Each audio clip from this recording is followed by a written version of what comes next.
Hi, thanks for tuning in. I'm Taylor. If you're new to my channel, I want to let you know that I am a retired mental health counselor and a retired marriage and family therapist. And I now work independently as a coach, consultant, and matchmaker.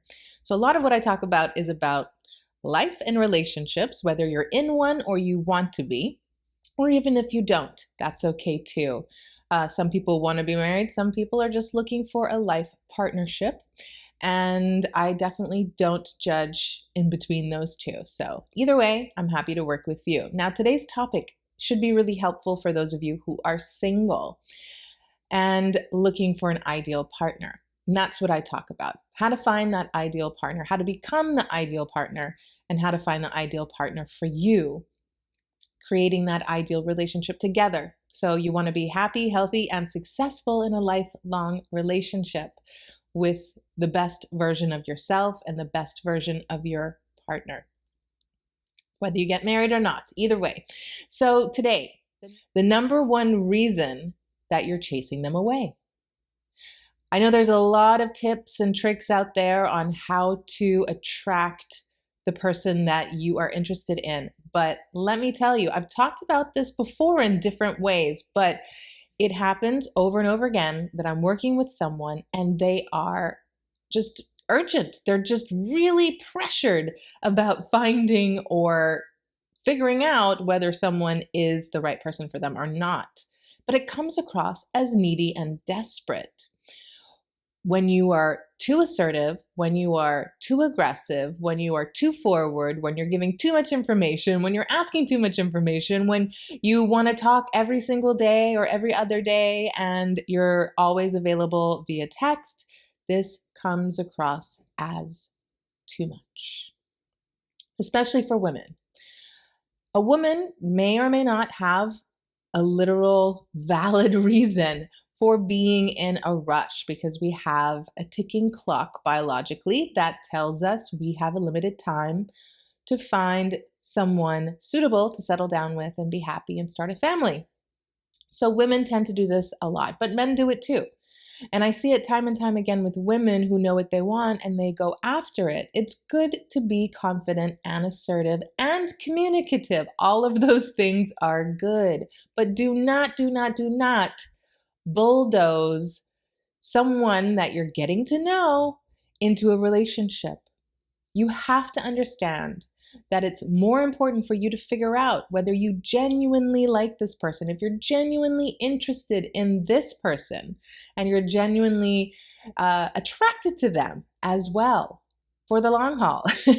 Obviously, it ebbs and flows over time, but you need to have that genuine chemistry, compatibility, complementarity, everything that I talk about in the ideal relationship system, which is logic plus desire plus love.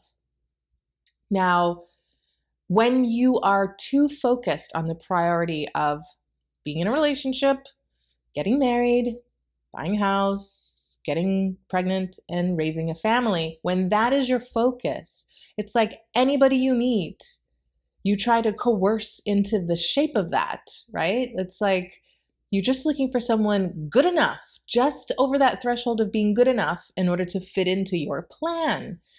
And that's not fair. That's really manipulative. I call it female seduction, right? Male seduction is sexual for the most part. I mean, obviously females can do this too, but the more typical male seduction is about getting a woman to bed. So he dangles genuine interest in order to get a woman to the bedroom, and he doesn't have too much thought about what comes afterwards. So it's unethical.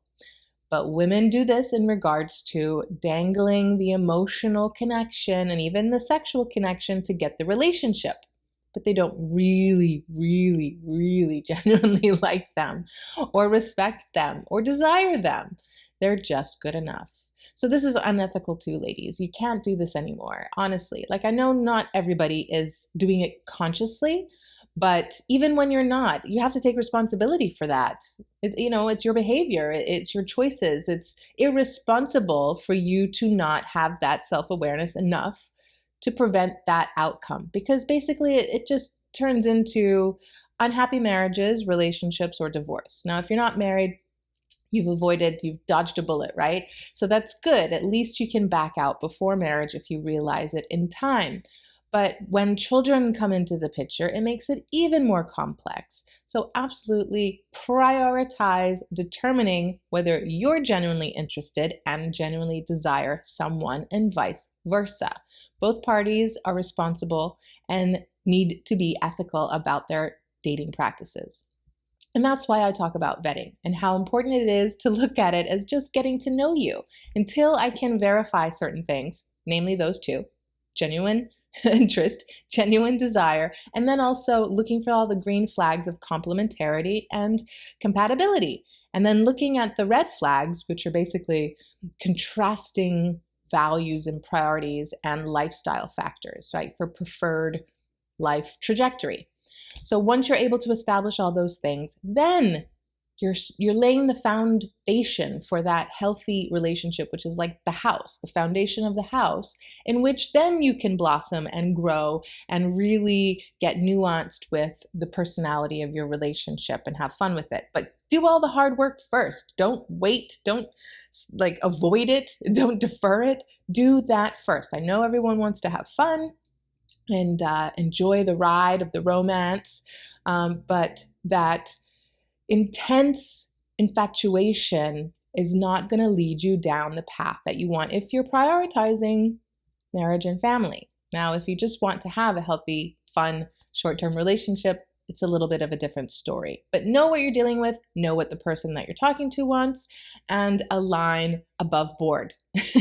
Put it out there on the table. It doesn't have to come across as like clinical or cold or just too sort of analytical. Like, you can have fun with it, but do it in a way that is, I guess, you don't want to necessarily have an interrogation interview, right? Like, you want to be able to say what you want and present very sort of self-assured about you have clarity. You have clarity over the things that you're looking for, but you're still very personable and grounded. You're able to have a conversation that doesn't seem too intense or too uncomfortable. But then you're able to say, this was really a good time. I enjoyed getting to know you, but I don't think I'm interested in pursuing this further. There you go. Remember that line. Use that.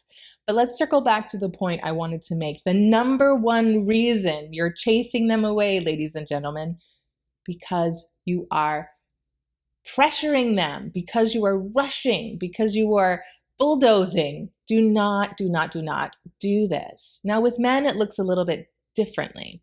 With men, they may just come on too transparent, too hard, too fast.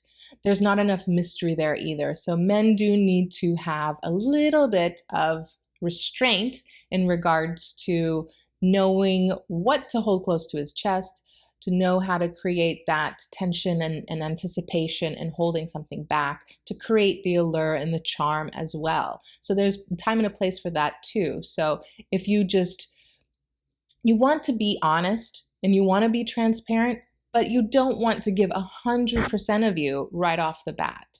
Think of it as like a reward system or layers of you.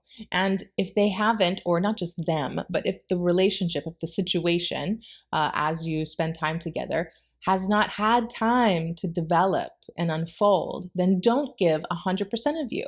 Start with 50%. Then move to 60%, 70%, 80%, 90%, right? You understand? I would never go to like 100%. Obviously, if you're in a long-term relationship where you're heading down, marriage and family road, of course, it's going to be pretty close to 100%. But I would say always leave a little bit, just a little bit to play with and to tease each other with. If you feel like you figured each other out, it's going to be a very long and boring lifetime together, right? And I know you grow and you shift as you go about living your lives, but that's just my advice, to have a little bit of the romance and the flirtation and teasing with each other to keep dating your partner, your spouse. Okay, so you remember what that number one reason is? Don't chase them away. Don't rush. Don't try to force it too much, right? Like if you come on too strong, It's definitely going to feel like you're chasing somebody, and nobody likes that. They're going to run. So try to temper yourself and try to pull back a little bit. You can definitely be assertive without crossing that line to bulldozing the situation and coming across too strong. So I hope that was helpful today. Don't forget to like this video and subscribe to the channel if you haven't already, but I've put a bunch of links below if you want to reach out to me and get a free call to see if I can help you further, or if you want any of my products like my books or subscription to my email coaching and newsletter, please click below and leave me a comment. Let's chat. I'd be happy to talk to you further. You can even join my new free Telegram channel, which is great for singles especially, but also for people who are coupled and married. But if you want a new forum to talk to other singles who are like-minded and share values, this is a good place to look. So take a look around and let me know if I can help you further. Have a good one. Ciao.